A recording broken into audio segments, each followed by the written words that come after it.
Concluindo o passado. Depois que alguém passa a crer no Senhor, invariavelmente ainda haverá muitas questões do passado pendentes. A questão diante de nós é: como essas pendências podem ser resolvidas? O ensinamento da Bíblia. Na Bíblia, especialmente no Novo Testamento, parece que Deus não enfatiza muito aquilo que alguém fez antes de crer no Senhor. Tente achar algumas passagens entre Mateus e Apocalipse que tratam da conclusão do passado. Se o fizer, verá que é extremamente difícil achar tais passagens. É verdade que as epístolas relatam a nossa maneira imprópria de viver no passado, e também nos revelam quais devem ser nossas ações futuras. Mas elas não recomendam o que fazer em relação ao nosso passado. Por exemplo, nas cartas aos Efésios e Colossenses nosso passado é mencionado, mas nenhuma delas nos diz como devemos concluí-lo. Elas somente tratam com o que devemos fazer de agora em diante. O mesmo acontece com as cartas aos Tessalonicenses. Elas também relembram o passado sem especificar como concluí-lo, porque a ênfase novamente está no futuro, como se o passado não fosse mais problema. O ensinamento de Paulo. Se gastarmos algum tempo lendo cuidadosamente as cartas de Paulo, veremos que ele sempre enfatiza o futuro, deixando o passado sem menção. Por quê? Porque todo o passado está debaixo do precioso sangue. Um pequeno desvio nesse assunto corromperia o Evangelho, perverteria o ensino do arrependimento e até mesmo deturparia a forma da restituição. Por isso, devemos resolver este problema cuidadosamente perante Deus. É verdade que existem algumas coisas do passado que requerem uma conclusão, mas há razões especiais para isso. Nossa posição sobre esse assunto deve ser clara. 3. O ensino de 1 Coríntios. Ou não sabeis que os injustos não herdarão o reino de Deus? Não vos enganeis, nem impuros, nem idólatras, nem adúlteros, nem efeminados, nem sodomitas, nem ladrões, nem avarentos, nem bêbados, nem maldizentes, nem roubadores herdarão o reino de Deus. Tais fostes alguns de vós, mas vós vos lavastes, mas fostes santificados, mas fostes justificados, em o nome do Senhor Jesus Cristo e no Espírito do nosso Deus. 1 Coríntios 6, 9-11. Embora Paulo mencione o que os coríntios eram e o que tinham feito, todavia não deu qualquer sugestão sobre como resolver tais situações.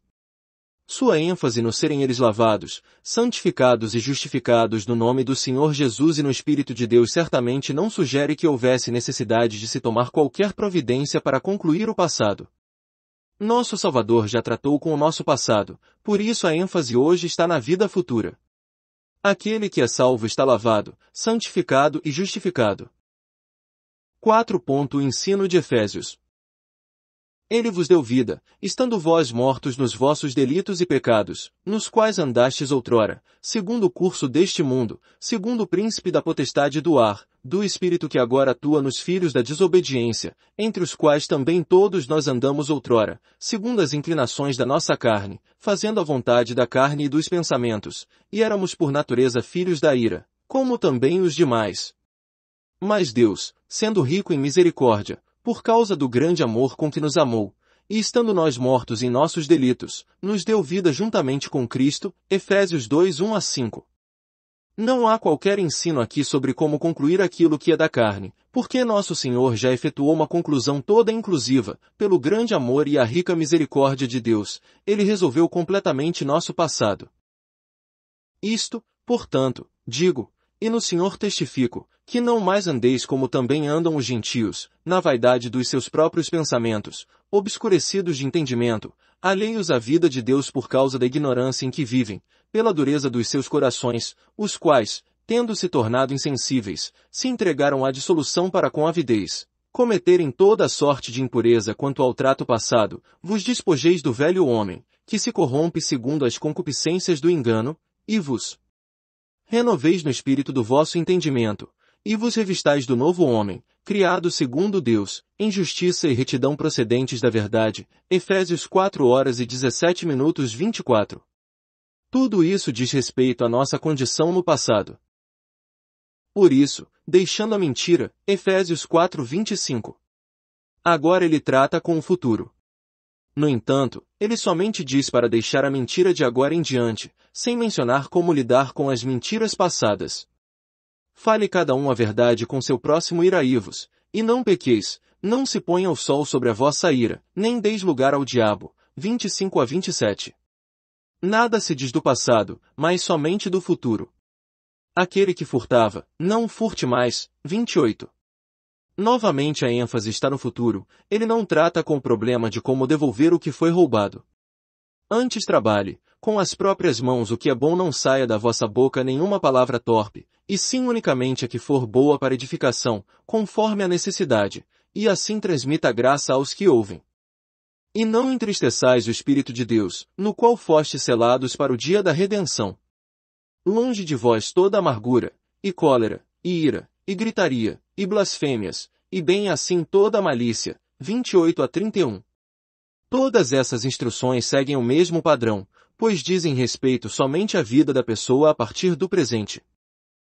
Mas a impudicícia e toda sorte de impurezas, ou cobiça, nem sequer se nomeia entre vós, como convém a santos, nem conversação torpe, nem palavras vãs, ou chocarrices, coisas essas inconvenientes, antes, pelo contrário, ações de graça. Efésios 5:3-4. De acordo com o mesmo princípio, essas palavras estão relacionadas com a conduta do crente nos dias futuros, e não com a conclusão do passado nos tempos de incredulidade. Com base nas epístolas podemos descobrir uma maravilhosa verdade: o que Deus enfatiza é o futuro do crente. Ele não está preocupado com nossa vida passada nem insiste no que deveríamos fazer sobre o passado. Esse é um básico que todos os crentes devem ter. Devido a alguns conceitos errados que as pessoas têm sobre o resolver o passado algumas vezes, enfatizado de tal forma que acaba escravizando as pessoas. Não estamos sugerindo que o passado não precisa ser resolvido, porque há algumas coisas que realmente requerem uma conclusão. No entanto, temos que afirmar que isso não é fundamental. Deus diz que todos os nossos pecados passados estão debaixo do sangue. Fomos completamente perdoados porque o Senhor Jesus morreu por nós. Somos salvos por Cristo, nosso substituto, e não por termos corrigido algo do passado. Ninguém é salvo por sua boa conduta passada, nem pessoa alguma será salva por causa do seu arrependimento de seu passado perverso. Somos salvos pela redenção realizada pelo Senhor Jesus na cruz. Somente esse é o fundamento no qual devemos permanecer firmes. O que precisa ser tratado? O que então devemos fazer com respeito ao passado? Depois de pesquisar o Novo Testamento cuidadosamente, achamos algumas passagens onde o assunto de resolver questões pendentes do passado é mencionado. Mas em todos os casos temos apenas exemplos, nenhum deles é um ensinamento. Nosso Senhor deixou-nos assim alguns exemplos para nossa orientação na solução do passado. 1. Relacionamentos com ídolos devem ser cortados. Deixando os ídolos, vos convertestes a Deus. 1 Tessalonicenses 1:9. Questões aos ídolos não são irrelevantes, como muitos pensam. Lembre-se, somos o templo do Espírito Santo. Que comunhão há entre o templo de Deus e os ídolos? Mesmo o apóstolo João escrevendo para os crentes, exorta: filhinhos, guardai-vos dos ídolos. 1 João 5:21. Devemos entender a maneira como as Escrituras veem a idolatria. Deus proíbe a feitura de qualquer imagem do que há acima no céu ou debaixo da terra ou da água. Ele também proíbe que sequer se alimente qualquer pensamento de que tais imagens estejam vivas. Quando esses pensamentos são alimentados, essas imagens tornam-se ídolos. As imagens em si mesmas não são nada, mas se forem consideradas vivas, tornam-se diabólicas. Dessa forma o culto de imagens é estritamente proibido, nenhum homem tem permissão para se voltar para elas. Um dos 10 mandamentos proíbe a feitura de imagens, veja Deuteronômio 5:8. Não indagues acerca dos seus deuses, dizendo, assim como serviram estas nações aos seus deuses, Deuteronômio 12:30. Não pergunte sobre outros deuses por curiosidade. Não inquira como as nações servem seus deuses. Deus proíbe fazer tais investigações porque isso nos levará a seguir os caminhos das nações. Que comunhão há entre o templo de Deus e os ídolos?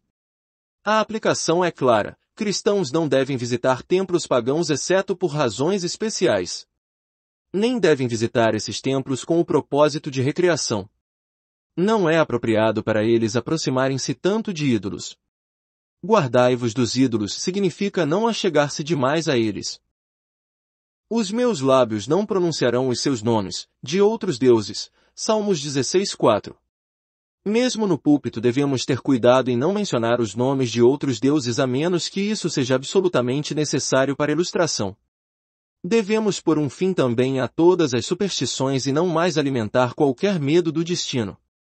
Muitos crentes ainda acreditam em sorte, e se preocupam em como suas faces ou palmas das mãos possam determinar seus destinos. Tudo isso está proibido na palavra de Deus. Qualquer questão que tenha alguma relação com idolatria deve ser completamente abandonada, de uma vez por todas, diante de Deus. Começando no primeiro dia da sua fé em Cristo, um novo crente deve separar-se dos ídolos e de coisas pertinentes à idolatria. Ele não deve mais mencionar o nome de ídolos nem consultar adivinhos. Deve manter-se distante de templos pagãos e não mais nutrir qualquer pensamento de adorar imagens. Não deve perguntar como outras religiões adoram. O passado deve ser totalmente concluído. Quaisquer objetos de idolatria que ele possa ter devem ser despedaçados ao invés de vendidos. Eles devem ser destruídos. Isso é muito sério, pois Deus é extremamente zeloso com relação aos ídolos. Se os crentes não se separarem hoje totalmente dos ídolos, como escaparão do maior ídolo do futuro, a saber, a imagem do Anticristo? Não somente aquilo que é esculpido e moldado não deve ser cultuado, da mesma forma nenhum ser vivo pode ser adorado. O dia está chegando em que o homem do pecado terá uma imagem viva.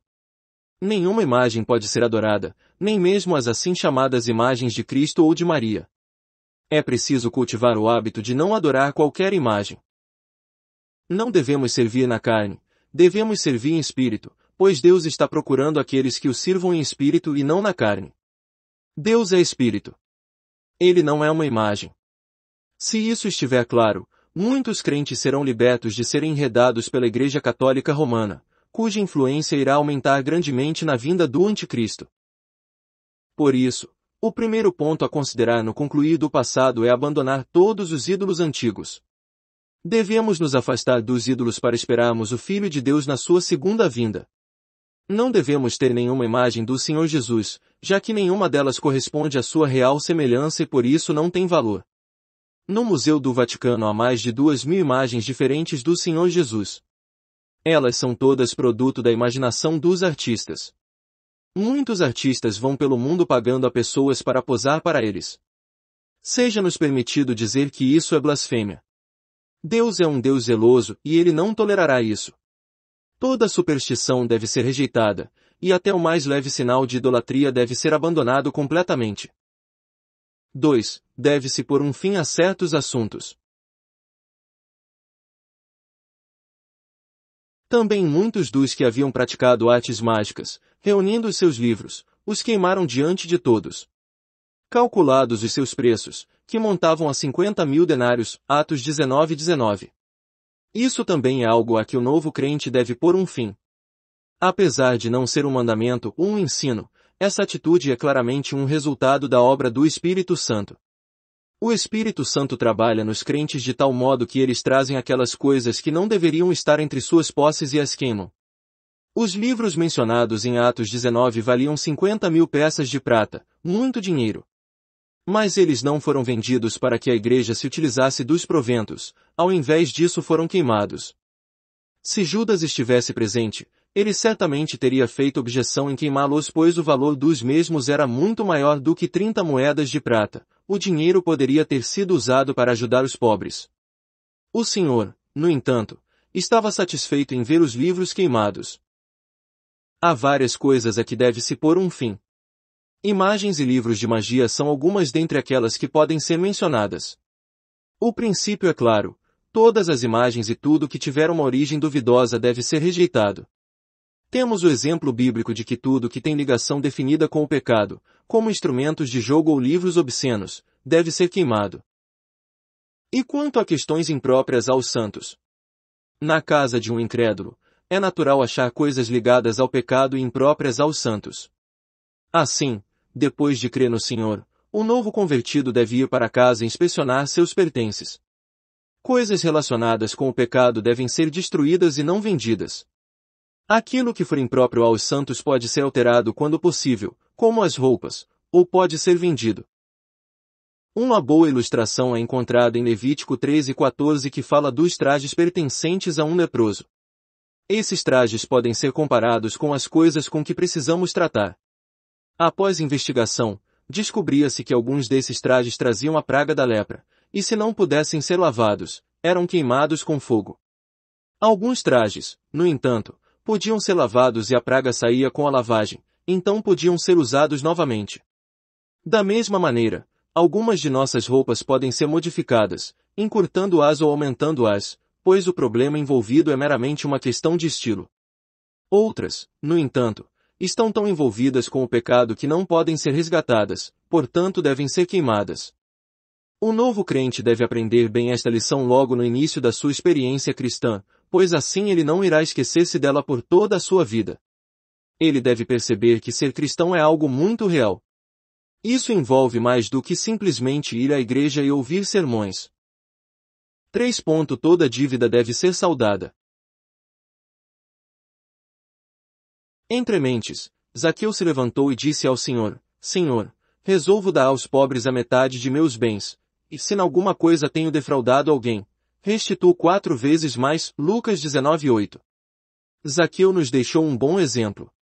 É estranho que não haja nenhum ensino sobre este assunto, mas cada crente age conforme é movido pelo Espírito Santo. O poder do Senhor foi tão forte sobre Zaqueu que voluntariamente ele quis restituir 4 vezes mais qualquer coisa que tivesse cobrado ilegalmente de qualquer homem. Na realidade nós consideraríamos 2 vezes uma compensação mais do que suficiente. O princípio em Levítico é acrescentar a quinta parte. Levítico 6:5. Suponha que a dívida fosse de $1.000, então o reembolso seria de $1.200. Mas quando alguém é movido pelo Espírito Santo, ele deve seguir este mover, quer seja 4 vezes ou até mesmo 10. Por isso, lembremos que a Bíblia não nos dá nenhum ensino sobre este assunto. Tudo o que temos é simplesmente o princípio, a aplicação deve ser de acordo com a direção do Espírito Santo. Se um novo crente extorquiu alguém no passado, ou furtou, ou tomou posse de algo ilegalmente, cremos que ele deve tratar com essas coisas à medida que o Senhor operar nele. Financeiramente ele pode estar incapacitado de compensar a quem defraudou. Embora isso não altere o fato de ter sido perdoado por Deus, certamente será um obstáculo ao seu testemunho. Por exemplo, se eu tiver roubado de uma certa pessoa $1.000 antes de ser salvo, possivelmente não poderei pregar o evangelho a ela se eu ainda não tiver compensado aquela fraude. Posso tentar pregar para ela, mas provavelmente sua mente estará ocupada com aqueles $1.000. Não há dúvidas de que fui perdoado por Deus, mas não tenho como testemunhar aquela pessoa. Não posso deixar de reembolsá-lo dizendo: já fui perdoado por Deus. Esse assunto afetará grandemente meu testemunho. Lembre-se, Zaqueu restituiu 4 vezes mais por causa de seu testemunho. Quando todos murmuravam dizendo que ele, Jesus, se hospedara com um homem pecador, quando reclamavam do quanto esse homem havia extorquido e cobrado ilegitimamente de muitos, Zaqueu levantou-se e disse: e se, em alguma coisa tenho defraudado alguém, restituo 4 vezes mais. Esta indenização quadruplicada não era condição para se tornar um filho de Abraão, nem era um requisito para receber a salvação de Deus, era, no entanto, o resultado de ser um filho de Abraão, da salvação ter chegado à sua casa. A sua restituição quadruplicada selou a boca de seus críticos porque isto era muito mais do que aquilo que havia defraudado. Devido à sua mudança de conduta, ele tinha um testemunho diante dos homens. Isso, portanto, é a base para o testemunho. Conheço um irmão no Senhor que antes de ser salvo agia com injustiça em assuntos financeiros e também tinha uma conduta pecaminosa. Ele possuía muitos amigos, na sua maioria pertencentes à classe média alta. Depois que foi salvo, foi muito zeloso em tentá-los ganhar para Cristo, mas falhou terrivelmente. Apesar de ter pregado o Evangelho ardentemente, eles não podiam acreditar nele pois lembravam-se do seu passado fraudulento e de sua má conduta. Não haviam esquecido seu passado porque ele nunca havia feito qualquer restituição, como Zaqueu fez. Seus pecados passados haviam sido perdoados perante Deus, mas permaneciam um problema para os homens. tivesse confessado sua falta e pago seu débito, seu testemunho poderia ter sido recebido. O novo crente precisa se perguntar se prejudicou alguém, se levou para casa coisas que não lhe pertencem ou que tenha obtido ilegalmente. Se agir assim, poderá fazer uma limpeza geral, tratando com cada uma. O arrependimento cristão inclui a confissão das faltas passadas. Não é como arrependimento comum que envolve simplesmente uma mudança de conduta. Por exemplo, se no passado, quando pertencia a este mundo, eu frequentemente perdia a paciência, seria suficiente para mim mostrar meu arrependimento não repetindo o mesmo erro. Mas como cristão, além da minha mudança de conduta, devo também confessar que o fato de perder a paciência é errado. Não devo somente controlar o meu temperamento perante Deus, mas também confessar aos homens minha antiga falha em perder a paciência. Assim esse assunto estará concluído. Se alguém costumava roubar, ele estará agora puro perante Deus, se deixar de roubar. No entanto, isso não o justifica diante dos homens. Mesmo que por 3 anos consecutivos ele não roube nada, os homens ainda o considerarão um ladrão. Então, por causa do seu testemunho, ele não deve apenas parar de roubar, mas também deve confessar aos homens sua falta passada. Ele é capaz de fazer isso porque foi salvo pela graça. Um problema complicado.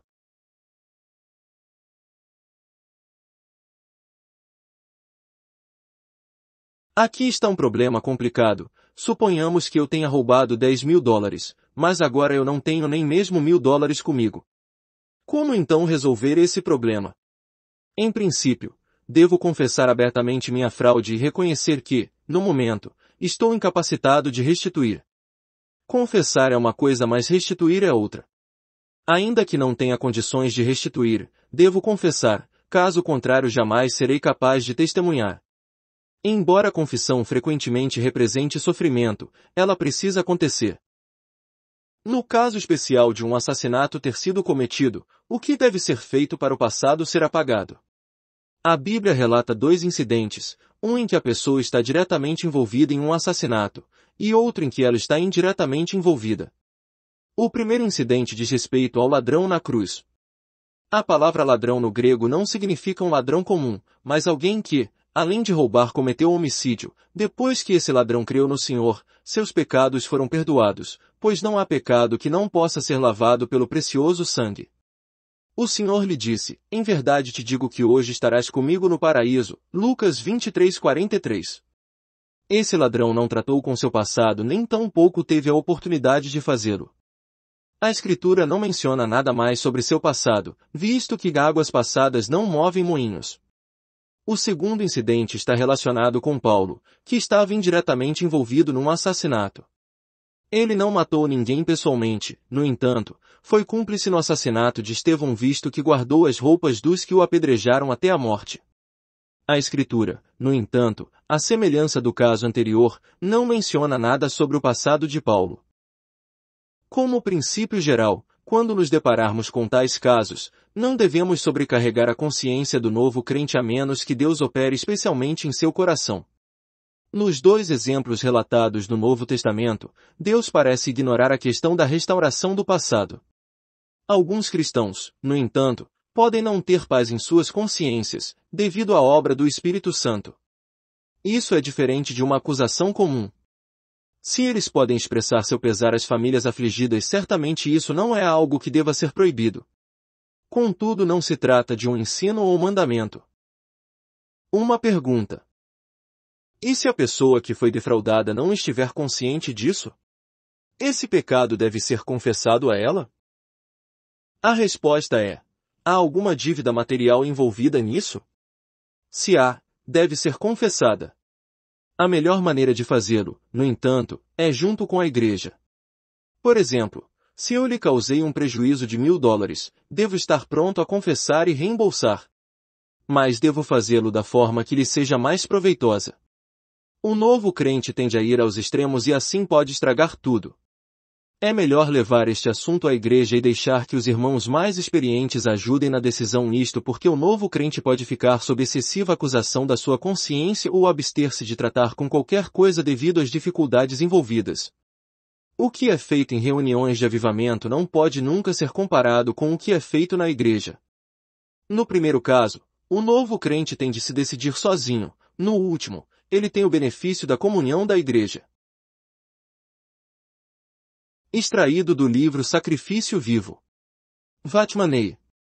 Inscreva-se no canal Desfrutar é bem melhor.